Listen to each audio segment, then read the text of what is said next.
Aqui estamos para mais um vídeo. Esse tem por título: qual o objetivo das tentações? Agradeço mais uma vez a todos vocês que têm assistido aos meus vídeos, têm se inscrito em meu canal. Nos aproximamos de quase 800 inscrições. Vamos ver se chegamos em 1000 inscrições ainda nesse ano de 2021. Agradeço a Deus pela oportunidade, mais uma vez, a Jesus, nosso guia e modelo. Mas tentações. Tiago, o apóstolo de Jesus, anotou o seguinte: mas cada um é tentado e atraído e enganado pela sua própria atração. Nós começamos esse vídeo recorrendo ao dicionário da língua portuguesa para entender o significado da palavra tentação.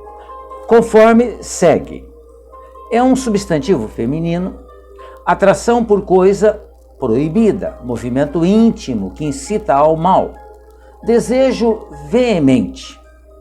Os espíritos superiores, atendendo às questões formuladas pelo codificador da doutrina espírita, Allan Kardec, sobre este assunto, esclareceram-nos nas perguntas extraídas do Livro dos Espíritos. Na questão 712, Kardec pergunta com que fim pôs Deus atrativos nos gozos dos bens materiais. Ou seja, por que os fez tão atraentes, tentadores? A resposta é que é para instigar o homem ao cumprimento da sua missão e para experimentá-lo por meio da tentação.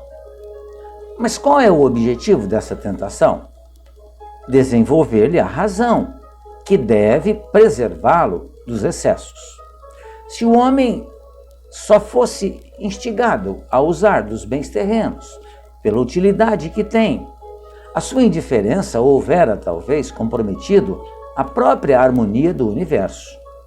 Deus imprimiu a esse uso o atrativo do prazer, porque assim é o homem impelido ao cumprimento dos desígnios providenciais. Mas além disso, dando àquele uso esse atrativo, quis também Deus experimentar o homem por meio da tentação que o arrasta para o abuso, de que deve a razão defendê-lo. E traçou a natureza limites para os gozos. Traçou para vos indicar o limite do necessário. Mas, pelos vossos excessos, chegais ao exagero, e sois punidos, portanto, por vós mesmos. Que se deve pensar do homem que procura nos excessos de todo gênero o requinte dos prazeres? É uma pobre criatura. É mais digna de lástima que de inveja, pois bem perto está da morte. Está perto da morte física ou da morte moral? A resposta é que está perto de ambas.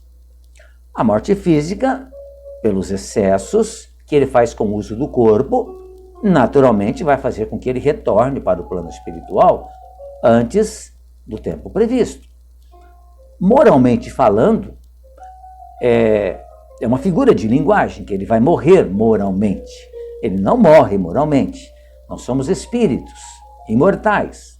Mas nós, pelo nosso desequilíbrio, nós estaremos sofrendo consequências muito graves, parecidas com a própria morte.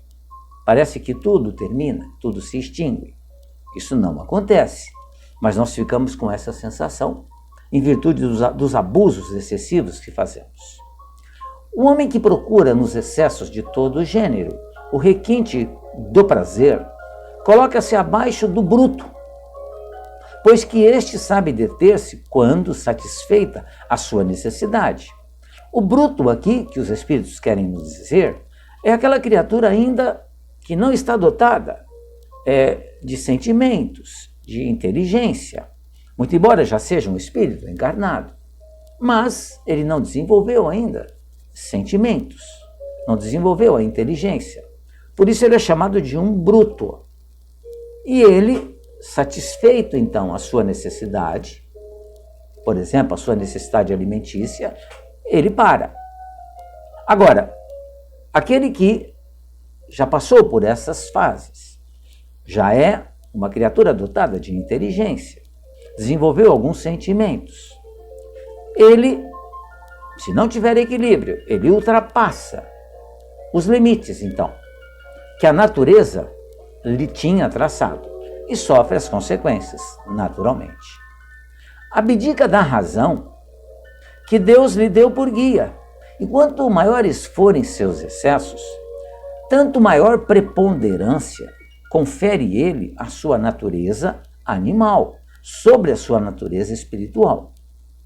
As doenças são, ao mesmo tempo, o castigo à transgressão da lei de Deus. Lembrando que não é um castigo de Deus, mas é um castigo que você mesmo fez e colocou sobre os seus ombros, porque você transgrediu a lei. Ocorre quando nós transgredimos as leis dos homens. Nós sofremos punições. Mas quem é que transgrediu a lei? Você. Quem é que vai ser castigado? Você. Parece-nos claro que o desenvolvimento da razão é algo imprescindível ao indivíduo para que atenda ao impositivo da lei maior, que estabelece que todo excesso é desnecessário, principalmente em relação aos bens materiais, que nos levam ao abuso indiscriminado desses recursos, causando prejuízos não só à sociedade, como também a nós mesmos. Por essa razão, o dinheiro, o poder, a evidência pessoal podem, sim, representar obstáculos muito difíceis de serem vencidos, em razão de ainda, como espíritos imperfeitos que somos, temos uma característica doentia, que é o orgulho. E se tornam, nesse caso, essas situações causas de quedas e atrasos em nossa caminhada rumo à felicidade e à paz de espírito, que todos nós almejamos, queremos desfrutar um dia. Conforme nos mostra a própria história da humanidade, nós queremos viver melhor.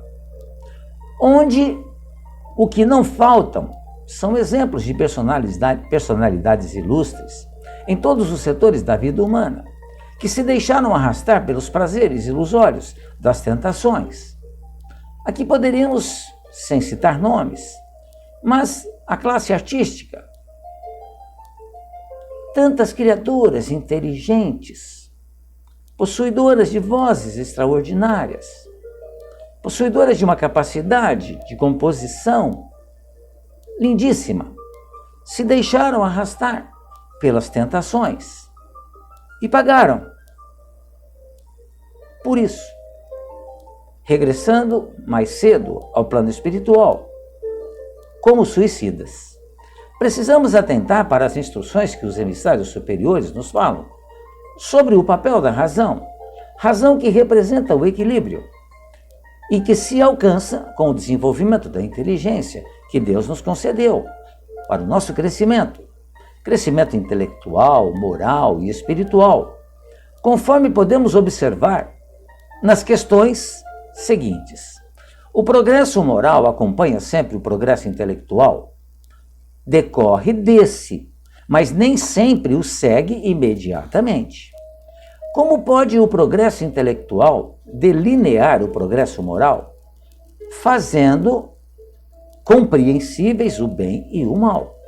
O homem desde então pode escolher qual caminho que ele vai seguir. O desenvolvimento do livre-arbítrio acompanha o da inteligência e aumenta a responsabilidade dos atos. Quanto mais sabemos, maiores serão certamente as nossas dores se infringirmos as leis de Deus. Peçamos a Deus, na prece ensinada por Jesus, que não nos deixeis cair em tentação, mas livrai-nos do mal. Porém, não nos esquecendo dos desafios que muitas vezes entendemos por mal e que, na verdade, são oportunidades necessárias ao nosso equilíbrio e para a quitação dos débitos contraídos diante das sábias e justas leis de Deus. O Espírito Emmanuel nos ensina que toda dificuldade é teste renovador. Muito profundo esse ensinamento. Muito bonita essa frase. Toda dificuldade é teste renovador. Estamos vivendo hoje a pandemia ainda. E a pandemia é um teste renovador. Certamente que é. Todos somos tentados na imperfeição que possuímos. Portanto, temos que ficar sempre muito atentos, porque aquilo que nos cerca vai ter sempre algo que mexe conosco, em virtude da nossa própria imperfeição, dos vícios que já tivemos, que procuramos combater, mas ainda existem algumas situações pequeninas ainda dentro de nós desse vício. Então eles aparecem para que a gente testemunhe que realmente conseguiu vencer aquele vício. Encerrando, dizemos que a única fórmula clara e segura de vencer no teste contra as influências inferiores será sempre o que for, com quem for e seja onde for, é esquecer o mal e fazer sempre o bem. Pensemos nisso, amigos e amigas, para que nós possamos entender qual é o objetivo das tentações. E, respondendo em uma única frase, o objetivo das tentações é o de nos educar. E para nos educarmos, precisamos vencê-las. Muito obrigado mais uma vez pela sua atenção. Fiquem bem, fiquem em paz.